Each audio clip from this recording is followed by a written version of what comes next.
முன்வந்த பெரியோர்கள் மெஞ்ஞானத்தை பெற அரும்பாடு பட்டதையும், அதே மெஞ்ஞானத்தை சாயுச்ய அரசராகிய நம் தெய்வம் அவர்கள் எளிமையாக வழங்கிக் கொண்டிருக்கின்ற பாங்கினையும் மெய்வழி சிவமாலை அனந்தர் குமாரர் சாலைமணி அண்ணன் அவர்கள் பகிர்ந்து கொள்கிறார்கள்.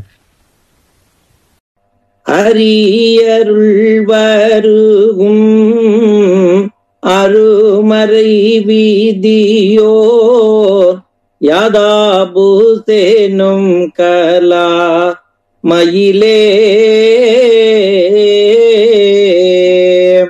பெரிய பேரின்பம் பொதிந்த பெட்டகமே புகழவன் பெருமையை பெரியோர் சிறிய நான் புகழல்லி செல்லுமோ சொல்லாய் திருவாய்கொண்மறு மொழி புகழ அருக நானு நதி தவித்தின் முன்னானுக ஆயின் முகம் மதுமதி கடலே.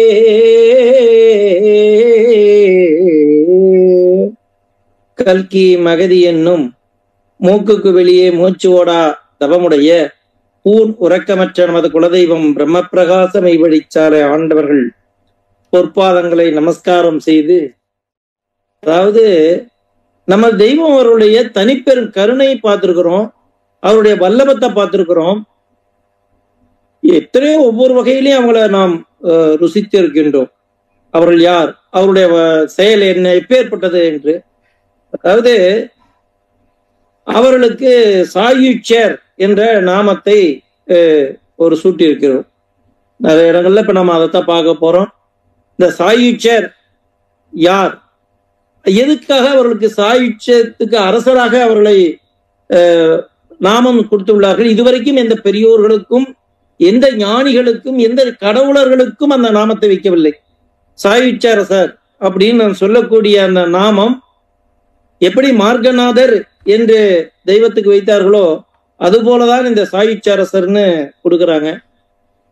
அதை பத்தி நாம் விரிவாக பிற்பகுதிகளில் பார்த்தாலும், முதல்ல நாம பார்க்க வேண்டியது நமக்கு நம் தெய்வம் நமக்கு கொடுத்த இந்த ஞானத்தினுடைய பெருமையை நம்ம தெரிஞ்சிருக்கணும் அல்லவா?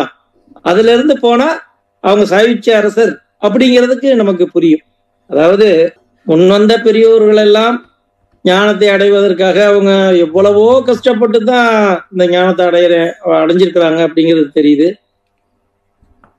ஒவ்வொருத்தரும் காடு மலைகள்லாம் போய் தவம் இருந்து குடும்பத்தை விட்டுட்டு இப்படி போய் பெற்ற ஞானம்.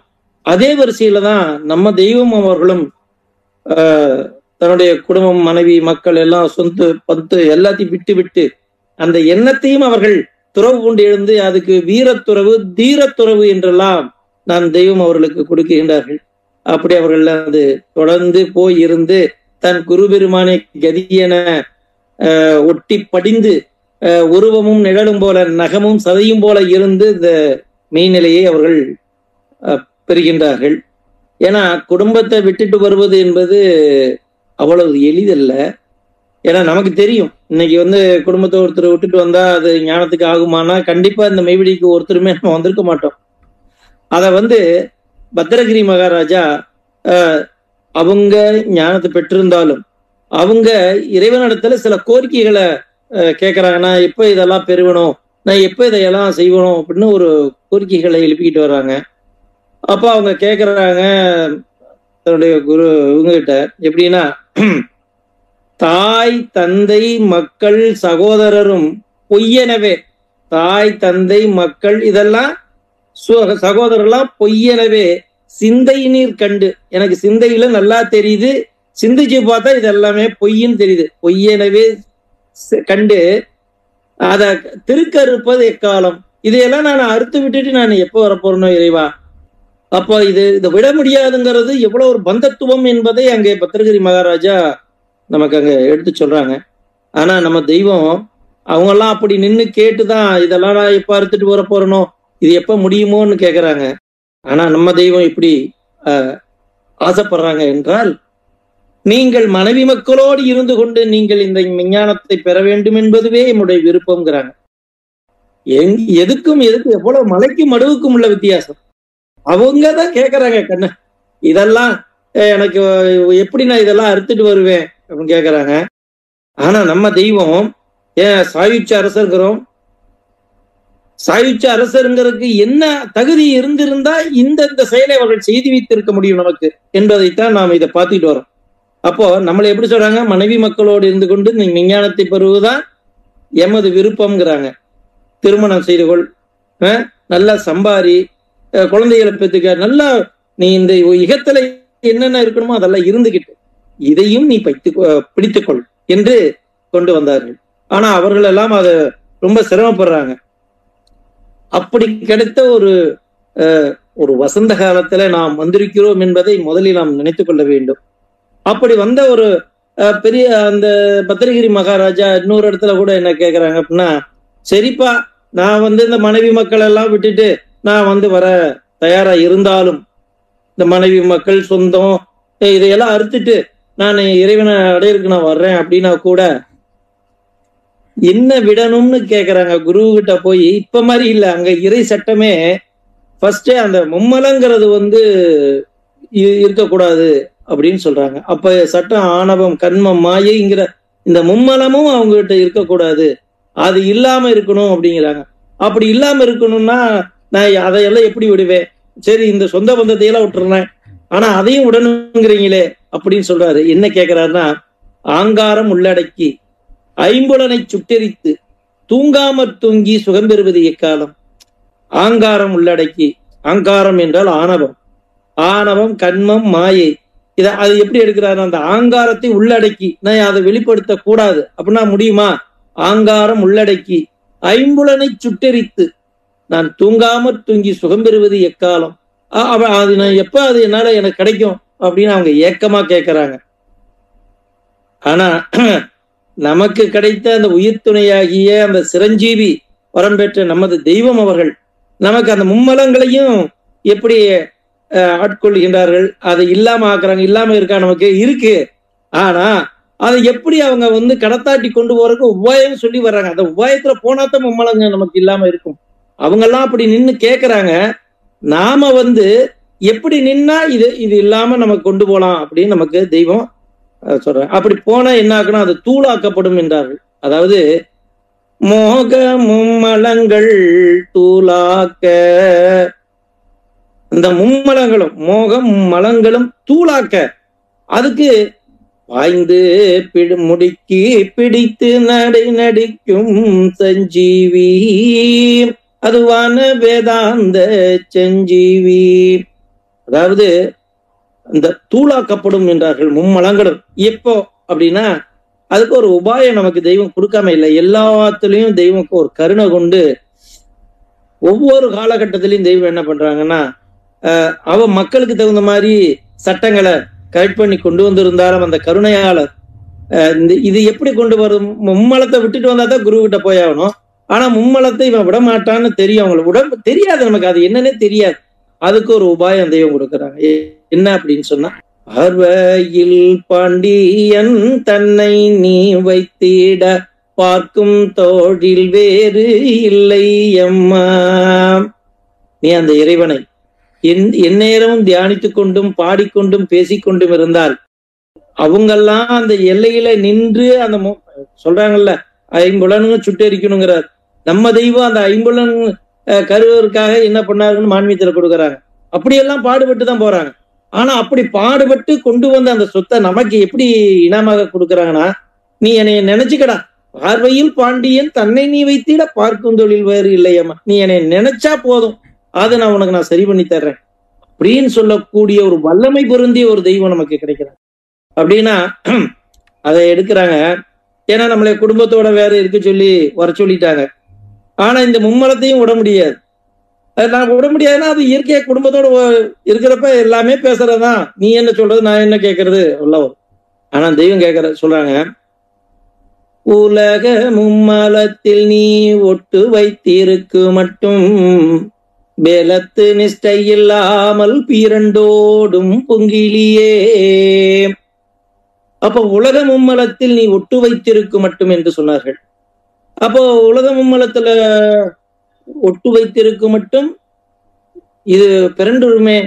ஆனா அடுத்த வரி சொல்றாங்க, அந்த ஒட்டு மும்மலத்தில் ஒட்டு வைத்திருக்கும், அந்த ஒட்டுங்கிற வார்த்தை நீங்க கவனமா கேட்டுக்கணும். அந்த ஒட்டு வைத்திருக்கும் மட்டும் பெலத்து நிஷ்டைங்கிறாங்க.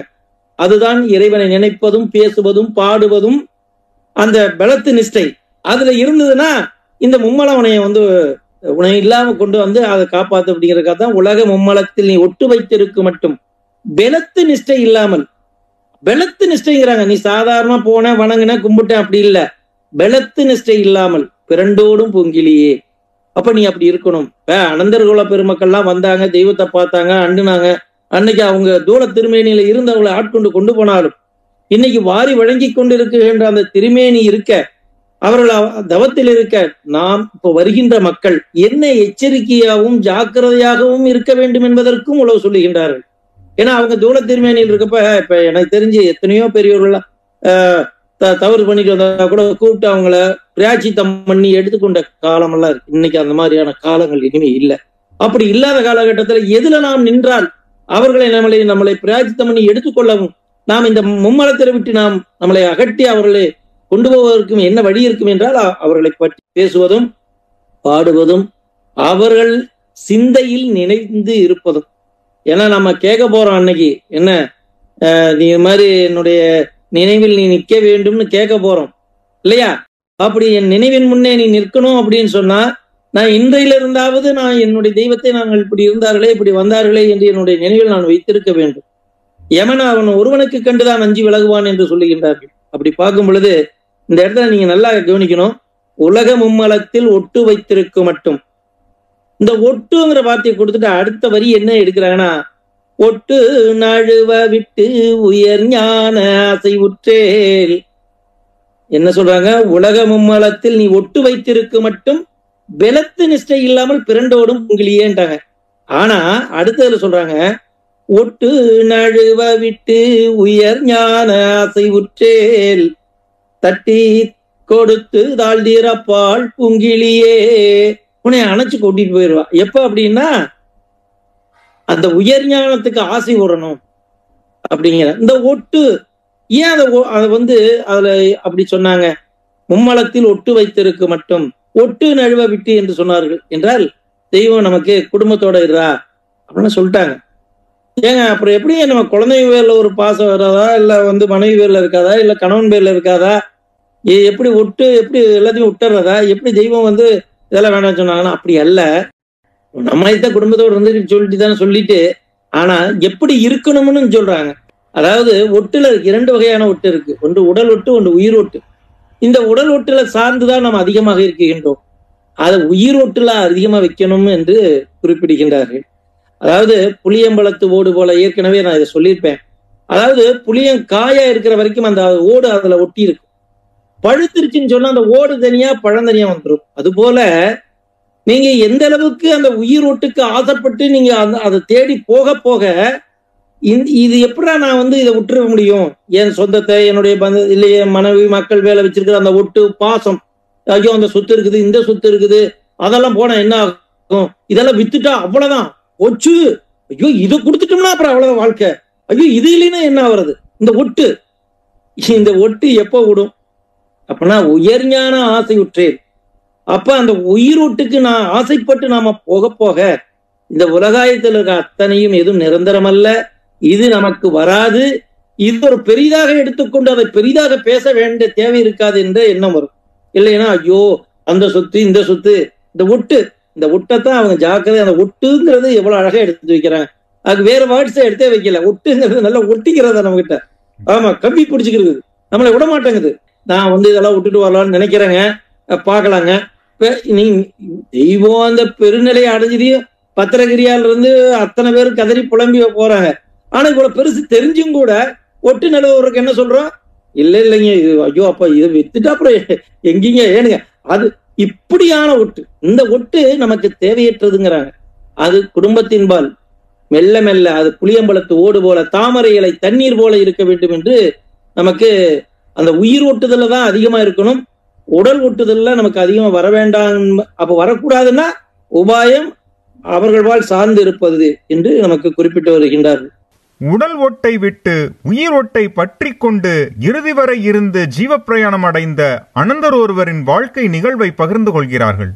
இந்த ஒட்டு நழுவ விட்டு இந்த ஒரு வார்த்தையை நம்ம சொல்லிட்டோம். அது எப்படிங்க குடும்பத்தோட இருக்கு சொல்லிட்டாங்க. எப்படி ஒட்டு நழுவுறது? இது இந்த வாக்குவாதம் வந்துடக்கூடாது. ஆனா தெய்வம் எடுத்து வச்ச அந்த உன்னதமான செயலுக்கு, அந்த உயிர் ஒட்டுக்கு நாம் எப்படி போகணுங்கிற ஒண்ணு எண்ணம் தான் அதிகமா போகணுங்கிறதுக்கு ஒரு உதாரணம். மெய்வழி வெற்றிவேல அனந்தர்னு சாலையில இருந்தார். அவங்க இந்த தெய்வீகத்தை தேடி வந்து தெய்வத்துக்கிட்ட இந்த ஞானத்தை பெற்று மேல் தீட்சை எல்லாம் பெற்றதுக்கு அப்புறம் அவர் குடும்பத்தை எல்லாம் கூட்டிட்டு வரணும். போய் குடும்பத்தை எல்லாம் கேட்கிறார். பசங்க எல்லாம் பிள்ளைங்க எல்லாம் இருக்கிறாங்க, நல்ல வசதி. அப்பதான் அந்த காலத்திலே வசதி தான். போய் கேட்கறாங்க. அவங்க குடும்பம் வரமாட்டாங்குது. நீ எங்கேயோ போய் எங்கேயோ வேணாம், நாங்களாம் வரல. பையனும் வரமாட்டாங்க, யாருமே வரமாட்டேன்ட்டாங்க. எவ்வளவோ சொல்லி பார்க்கிறார். இந்த ஞானத்தை தெய்வீகத்தை எடுத்து பேசி பார்க்கிறார். கிடைக்காது, இனி இப்படி ஒரு வாய்ப்பு கிடைக்காது அப்படிலாம் கதறி பார்க்கிறாரு. அவங்க கேட்கற மாதிரி இல்ல. வந்திருக்கிறதே பரமனே உருவெடுத்து வந்திருக்கிறாங்க. நீ சொன்னா கேள்வி எல்லாம் கேட்டாங்க. சிவபெருமானே வந்திருக்கான்னு சொன்னாங்க. எதை சொல்லி அவங்க காதல ஏறல. அப்படியே குடும்பத்தை தூக்கி எறிஞ்சிட்டு நேர சாலைக்கு வந்துட்டார். சரி, சாலைக்கு வந்தவர் இன்னைக்கு இப்ப நம்ம சாலைக்கு வரணும்னு வைங்க. நம்மளாம் என்ன பண்றோம்? முக்கியமா சாலைக்கு வந்து பார்த்துட்டே இருக்கிறோம். அங்க வீடு ஏதாவது கிடைக்குமான்னு பாக்குறோம். அப்புறம் ஒரு இடம் வாங்கணும்னு நினைக்கிறோம். அப்புறம் ஒரு வீடு கட்டணும்னு நினைக்கிறோம். அப்புறம் இவ்வளவு அமௌண்ட் ஆகுதுன்னு இதெல்லாம் நம்ம செஞ்சுட்டு தானே பிளான் பண்ணி எல்லாம் வர்றோம். அது அந்த ஒட்டு நழுவ விட்டதை சொல்றேன். எப்படின்னு, என்னைக்கு இந்த விஞ்ஞானத்துக்கு ஒத்துவல்லையே அவர்களை எப்படி தூக்கி எறிந்து கொண்டு வந்த அனந்தர் பெருமக்கள் இருக்கின்றார்கள் சாட்சிக்கு சொல்றேன். அப்ப அவர் என்ன பண்றாரு? அதெல்லாம் விட்டுட்டு வந்தவரு வீடெல்லாம் கட்டலைங்க. என்னங்க, நாங்க இங்க சாலை மக்களை கேட்டீங்கன்னா தெரியும், வெற்றிவேல் அனந்தர்னு கடைசி வரைக்கும் மாட்டு கொட்டாயில படுத்திருந்தாருங்க. மாட்டு கொட்டாய்க்கு ஒரு இடம் வந்து தகர சீட்டு போட்டிருந்தாங்க. அப்ப நெல் குதிர் பக்கத்துல இருந்தது. நெல் குதிர்ல ஒரு சின்ன அதிகபட்சம் அது வந்து ஒரு நீளத்துல பார்த்தா கூட வளைவா இருக்கும். வளைவா நெல் குதிர் இருக்கும். அந்த வளைவுக்குள்ள சுருட்டி படுத்திருப்பாரு. என்னங்க, அது சந்து எவ்வளவுன்னா 2-3 அடி சந்து தான் இருக்கும். வெறும் 3 அடி சந்துக்குள்ள தன்னுடைய துணி என்னன்னா சட்டை, ஒரு வேஷ்டி இருக்கும், தலப்பா இருக்கும், காஷாயம். இதுதான் அவர் அங்க வச்சிருந்த சொத்து. ஒன்னே ஒரு குண்டா வச்சிருப்பாரு. ஒரு குண்டா, ஒரே ஒரு குண்டா. தண்ணிக்கு ஒரு டம்ளர் மாதிரி ஈய டம்ளர் ஒண்ணு வச்சிருந்தாரு. இது நடந்தது சரித்திரத்தை நான் பேசிட்டு இருக்கிறேன். இப்ப அங்க இருந்த எல்லா மக்களையும் கேட்டா உங்களுக்கு தெரியும். நமக்கு பக்கத்து வீடு தான் அவரப்பா. ஆரம்பத்துல பாத்தீங்கன்னா பக்கத்துலதான் அவரு, அங்க நாங்க சொல்ற வீட்டுக்கு பக்கத்துலதான் அந்த நெல் குதிர். பசிச்சுன்னா பசிக்கும், அவனும் பெருசா எடுத்துக்க மாட்டார். சாலைக்குள்ள அத்தனையும் அவருக்கு சொந்தம் தான். என்னங்க, நேரா வருவாரு. இன்னும்பா வெளியே கூப்பிடுவாரு லேடிஸ. ஏமா இங்க வா, என்ன ரசம் வச்சிருக்கியா, ரசஞ்சோறு இருந்தா கொடு அப்படிம்பாரு. வாங்கிட்டு போவாரு. அதிகபட்சம் இவ்வளவுதான் சாப்பிடுவாரு, ரொம்ப எடுத்துக்க மாட்டார். சாப்பிட்டுட்டு கொண்டு போய் குண்டாக கவுந்தி போட்டு போயிடுவார். அந்த ஒட்டு நழுவ விடுறதுங்கிற தெய்வத்தை பிடிக்கணும். அந்த உயர் ஞானத்துக்கு ஆசை விட்டு வந்தாரு பாத்தீங்களா, அவங்களாம் வாழ்ந்த இடங்க இது. நாம தான் இன்னைக்கு வந்து தண்ணி திருவணா வேணும், பைக்கில் நேரா வந்து இறங்கணும், கார்ல வந்து இறங்குறோம், வீடு பங்களா வேணும், ஐயோ இதை பாதுகாக்கணும், இதை துடைக்கணும்லாம் நினைக்கிறோம். அந்த ஒட்டு நழுவ விட்டு அப்படி இருந்து இந்த ஞானத்தை பெற்ற அவர்கள் அந்த அடக்கம்ங்கிற ஒரு செய்தியில நீங்க பாத்தீங்கன்னா பிரம்மாண்டம் பிரம்மாண்டம் பிரம்மாண்டம் அது வாரி வழங்கினாங்க. அவங்க நாங்கெல்லாம் கூட இருந்து பார்த்த காட்சியை சொல்றேன். அவருக்கு ஒரே சட்டை, ஒரு வேஷ்டி, ஒரு காஷாயம், தலப்பா ஒண்ணு, இவ்வளவுதான் அவருடைய சொத்து. கில்லாம இருக்கும். என்னங்க, அதுவும் பெரும்பாலும் பாத்தீங்கன்னா அவங்க தெய்வ சன்னிதானத்துல அந்த மாடுகள்லாம் ஓட்டி தெய்வம் ஆவினங்கள் வச்சுட்டாங்க. ஒரு 150 மாடுகள்லாம் வளர்த்துனாங்க. அதை கொண்டு போவாரு, மேய்ப்பாரு, வருவாரு. ஆனா என்ன அவர்கிட்ட இது கிடைச்சது? இந்த ஒட்டு நழுவ விடுறது மட்டுமல்ல, ஒட்டு நழுவ விட்டதுனால கிடைச்சிடாரு. அடுத்த செய்தி ஒண்ணு செஞ்சார். எனக்கு தெரிந்து நான் சிறு பிள்ளையாக இருந்த காலத்திலிருந்து அவர் அடக்கமாகும் வரைக்கும் நான் பார்த்த ஒரு செயல் என்ன என்றால், ஒரு நாள் கூட அவருடைய நாக்கு சும்மா இருந்ததில்லை. ஒன்று தெய்வத்தை பத்தி பாடிக்கொண்டே இருந்தார், பேசிக்கொண்டே இருப்பார். அவர் மற்றவங்க பேசக்கூட பெரிய அளவுல வரமாட்டார். அப்படியே பேசினாலும் திட்டுவார். ஏன்டா ஈனப்பயலம்பார். டேய் ஈனப்பயல, இங்க எதுக்கடா வந்த? அதை விட்டுட்டு ஏன்டா என்னென்னமோ பேசிக்கிட்டு இருக்கிறீங்களே அப்படிம்பார். 2 வார்த்தை சொல்லிட்டு அவர் பாட்டு பாடிக்கிட்டே போவார். எனக்கு தெரிஞ்சு அவர் வாயிலிருந்து வந்தது அத்தனையும் பாடல்கள் மட்டும்தான் ஒழிச்சிட்டு இருந்தது. போய் கேக்குறாங்க, அனாதையா இருக்கிறாரு, கவர்மெண்ட்ல இருந்து அப்ப 100 ரூபா தர்றாங்க மாசம். போய் கேக்குறாங்க, ஒரு கையெழுத்து போட சொல்லி. எதுக்கு அப்படின்னு கேக்குறாரு. இந்த மாதிரிங்க கவர்மெண்ட்ல இருந்து உங்களுக்கு 100 ரூபா மாசம் தர்றாங்க. அவன் எதுக்கு தர்றான் எனக்கு அப்படின்னு கேக்குறாரு. கோடீஸ்வரன் இருக்கா, என்னைய வந்து அனாதைன்னு சொன்னேடா அப்படின்னாரு.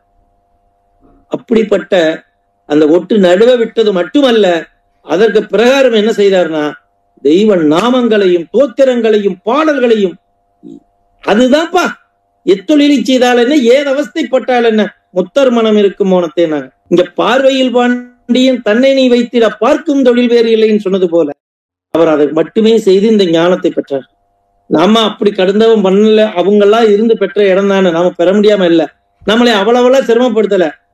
நீ வணக்கங்கள்ல கலந்துக்க, நீ தெய்வீகத்தை பாடிக்கிட்டும் படிச்சுக்கிட்டும், நீ ஏன் ஈரோட்ல இருந்தா கண்டிப்பா நம்ம வணக்கத்துல கலந்துக்க முடியுமா? இல்ல இதுல இங்க வரும்பொழுது அதை கலந்துக்கிறோம், அதை பெற்றுக்கிறோம் இல்லையா? அப்ப நமக்கு இங்க ஒரு பெரிய வாய்ப்பு நமக்கு தர்றாங்க. அப்போ அந்த நீக்குதற்கரிய மும்மலங்கள் பொடியணும் அப்படின்னு சொன்னால் அவருடைய சாயலாக நாம் படிய வேண்டும் என்று குறிப்பிடுகின்றார்.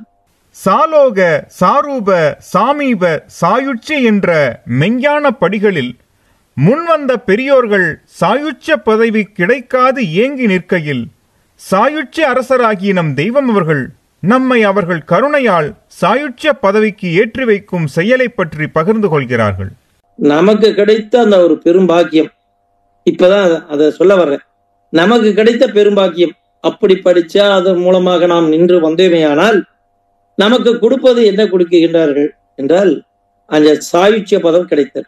இப்படியெல்லாம் நீ விட்டு நழுவ விட்டு உயர்ஞான ஆசை விட்டு அதன் பிரகாரம் நீ நடந்து வந்தால் என்ன கிடைக்கணும், அந்த சாயுட்சிய பதம் அப்படின்னாங்க. அதாவது பத்ரகிரி மகாராஜா அவங்களுடைய ஞானம் உங்களுக்கு தெரியும், நான் நிறைய சொல்லியிருக்கிறேன். பட்டினத்தார் ஒரே ஒரு வார்த்தை தான் சொன்னார். என்னங்க, இவர் மகாராஜா, இவர் வியாபாரி, இவர் சட்டத்துல உட்காந்து பார்த்தாரு, என்னப்பா இப்படினாரு, இவருக்கு எப்படி காதந்த ஊசியும் கடைவழிக்கு வராதுன்னு ஒரு சொல்லுல எந்திரிச்சு வந்தாரோ, அதுபோல பத்ரகிரியாரை பார்த்து நீ நிக்க நான் அமரனாரு. அத்தனையும் புரிஞ்சுது, விட்டு தூக்கி எரிஞ்சிட்டு இதுக்கே வந்துட்டாங்க. அப்படி வந்த பத்ரகிரி மகாராஜா ஒண்ணு கேட்கிறார். என்ன கேட்கிறார் என்றால், இறைவனிடத்துல இது எல்லாமே சொல்லிட்டே வர்றார். நான் இதெல்லாம் எப்ப பெறுவணும்னு கேட்டுட்டே வர்றாரு இல்லையா?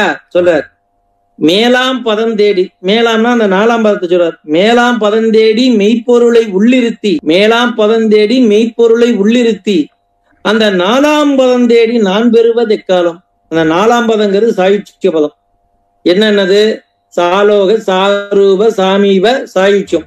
இந்த சாயுட்சிய பதத்தை நான் எப்ப பெற போறனோ, இவ்வளவு அவங்க சொல்றாங்க, இந்த சாயுட்சிய பதத்தை நான் எப்படி பெற போறனோ, அது எந்த காலம்?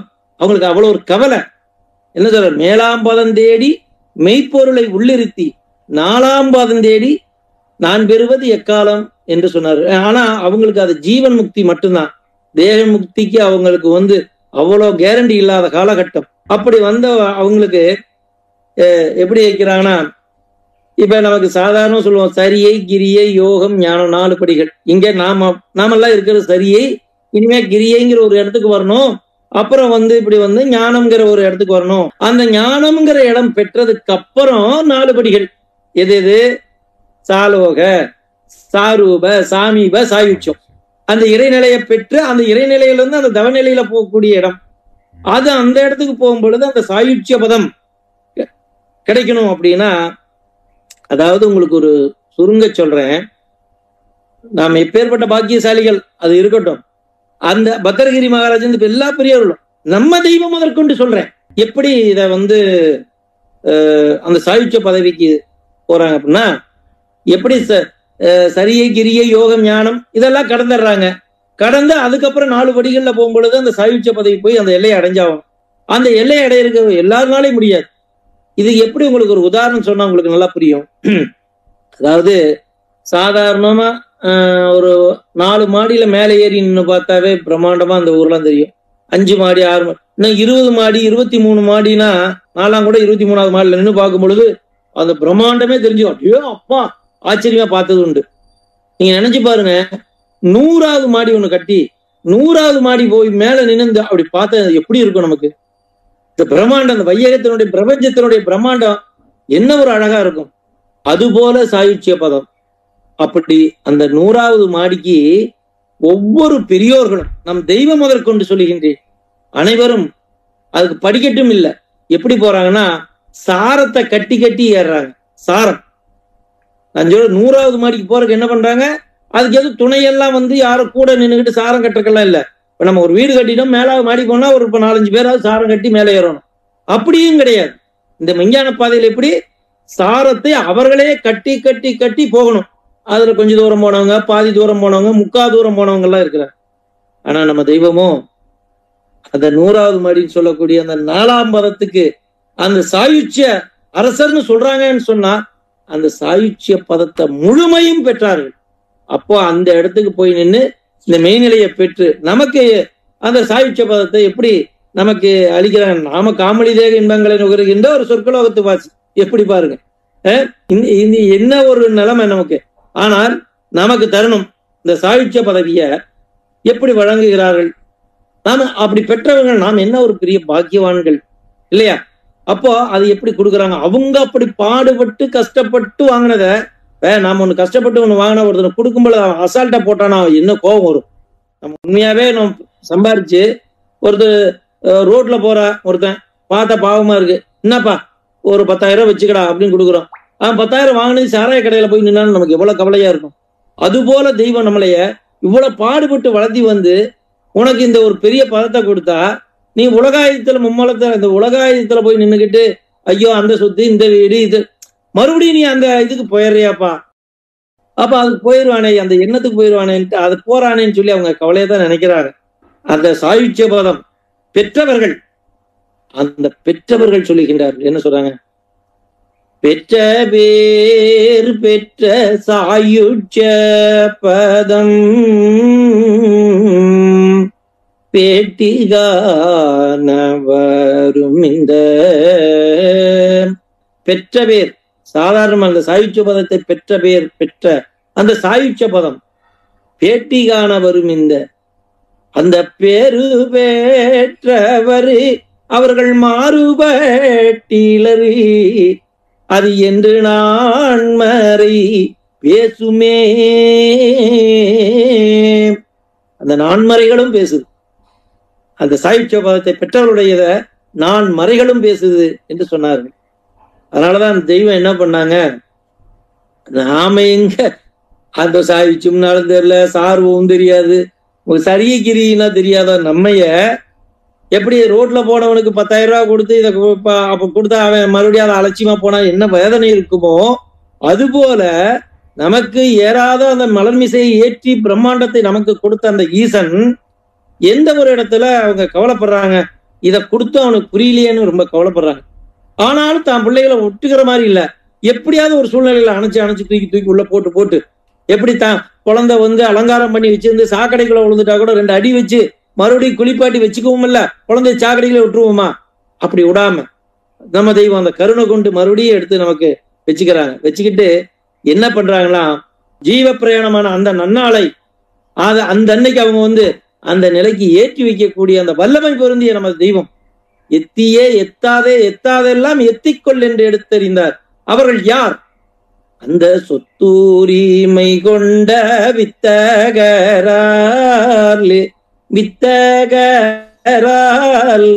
அப்ப சாதாரணமானவர்கள் அந்த சொத்துக்கு அந்த சாயுச்சிய பதத்துக்கு உரிமையாளர் அவர்கள் நம்மளை எத்தி நம்மளை அந்த எல்லைக்கு கொண்டு போறேன் அப்படிங்கிறாங்க. நமக்கு என்ன பண்றாங்க, இப்ப அவங்க எல்லாம் எப்படி என்ன சாரம் கட்டி ஏறி பெற்றாங்க நம்ம தெய்வம் வரைக்கும். அந்த கருணையாளன் என்ன ஒரு பெரிய நமக்கு கிடைச்ச ஒரு பெரிய கிஃப்ட், நமக்கு படிச்ச ஒரு பெரிய சந்தோஷம் என்னன்னா, நமக்காக லிப்ட் செஞ்சு வச்சுட்டாங்க, லிப்ட் கட்டி விட்டுட்டாங்க. நீ ஏறி உட்கார்ந்தா போதும், அவங்க எண்ணத்துல ஏறி உட்கார்ந்து நீ வந்தா லிப்ட்ல கொண்டு போய் 100வது மாடி ஏற்றக்கூடிய வல்லமை பெற்றாங்க நம்ம தெய்வம். நம்மளை அப்படி ஆக்குனாங்க. நம்மளை ஒண்ணு நீங்க இப்படி வாங்கடா, நீங்க சாரத்தை கட்டி தான் வாங்கினா யார் வரப்போறா, அந்த எல்லைக்கு ஏற்றி வைக்கிறதுக்கு அவங்க என்ன பண்றாங்க, லிப்ட்ல நம்மளை அழகா கொண்டு போய் வைப்பாங்க. அப்பேற்பட்ட ஈசன் தெய்வ தேடு கூடகத்துல பிரம்ம கூடகர் சொல்லுவாங்க. அவர்கள் யாரு, இவங்க கேட்டு வர்றாங்க. அப்ப அவங்க சொல்லிட்டே வர்றப்ப சொல்றாங்க, சந்திர கலநீந்தியின் சாயுச்ச சரசரன்னு. அந்த சாயுச்ச அரசர் என்ன, சந்திர கலாநிதியின் சாயுச்ச சரசரன் சாந்தி மூர்த்தியுண்டேலே சாற்றுவி கண்டோரே. அப்போ யார் சாயுச்ச அரசர் என்று பிரம்மகூடர்கள் அங்கே குறிப்பிடுகின்றார்கள். ஆனா பாட்டையா என்ன பண்றாங்க பாருங்க. தான் மகவுக்கு தான் மகன் நல்லா வரணும்னு ஆசைப்பட்டிருப்பாங்க இல்லையா, அவங்க அப்படியே சொல்றாங்க, நீ இப்படியெல்லாம் இப்ப நமக்கெல்லாம் ஒண்ணுமே இல்லை, நமக்கு ஒண்ணுமே இல்லை, அவங்களுக்கு சொல்றாங்க நீ உடனே புளியும் காரம் இதெல்லாம் தள்ளி இப்படி நீ இப்படியெல்லாம் பத்தியத்துல ஈராண்டு இருந்து இது மெய்வழி நூல்ல வரும், நீங்க படிச்சீங்கன்னா தெரியும். ஈராறாண்டு இப்படியெல்லாம் நீ கடந்து இப்படியெல்லாம் வந்தீனாப்பா சொல்றாங்க. சாயுச்ச அரசரென வருவாய் என்போல். எப்படி சாயுச்ச அரசரென வருவாய் என்போல் வந்தாங்க. வந்து அவங்க கைகுவித்து அப்பா இனி அப்படின்னு சொல்லுகின்ற அளவுக்கு நம்ம தெய்வம் அந்த 4ஆம் பதத்தின் மேல் ஏறி அந்த 4ஆம் பதத்துக்கு அதிபதியாக இருந்த அரசனாகி அந்த இப்ப நீங்க ஒண்ணு சொல்லலாம், இப்ப ஒரு நாட்டுக்கு அரசன் சொன்னா அந்த அரசன் பார்த்து ஏழை குடிமக்களை கொண்டாந்து ஒரு வீடு கட்டி இல்ல அரண்மனையில கொண்டாந்து அவர் நினைச்சா என்ன வேணா பண்ணலாம்ல, அரண்மனையில் தங்க வைக்க முடியும் அல்லவா ஒரு ஏழையா இருந்தாலும். அது போல நம்ம ஏழைகளை, நமக்கு ஒன்றும் தெரியாத நம்மை அந்த சாயுச்ச அரசர் என்ன பண்றாங்கன்னா அந்த மேலாம் பதமாகிய 4ஆம் பதத்துல கொண்டு போய் நம்மளை உட்கார வைப்பதற்காக நம் மீது கருணை கொண்டு லிப்ட் எல்லாம் கட்டி கொடுத்து, இந்த லிப்ட் எல்லாம் இருக்கப்பா, சுவிட்சு கூட இங்க இருக்குடா, என்ன சுவிட்சுங்கிறது எதுங்க, அந்த அது எப்படி நாம் இந்த பாதையை போறதுன்னு சொல்லி தர்றதெல்லாம் இப்படிலாம் சொல்லி கொடுத்து வழி எந்த பெரியோர்களும் இது வரைக்கும் நமக்கு அப்படி பண்ணதில்லை. அப்படி நமக்கு அந்த சாயுச்ச அரசர் அந்த ஆதியே நமக்கு தெய்வமா கிடைத்த பெரும் பாக்கியம். தெய்வம் எப்படி நமக்கு முடிக்கிறாங்க அப்படின்னா, அந்த சாயுச்ச அரசர் நம்முடைய மும்மலத்தை போக்கி வள்ளிருளை நீக்கி மேலாம் பதமாகி அந்த 4ஆம் பதத்தில் மனைவி மக்களோடு எதையும் விட்டுவிட துணியாத அன்பருக்கு ஒரு மெஞ்ஞானத்தை அளித்து இல்லையா, சத்தியம் அளிக்கக்கூடிய அந்த சாயுச்ச பிரம்மனுடைய அந்த எல்லையின் அந்த சாயுச்ச பிரம்மத்துக்கே அந்த எல்லைக்கு அரசராக கிடைக்கப்பட்ட நம்ம தெய்வத்தை நாம் பெற்ற நாம் என்ன ஒரு பெரிய பாக்கியவான்கள்.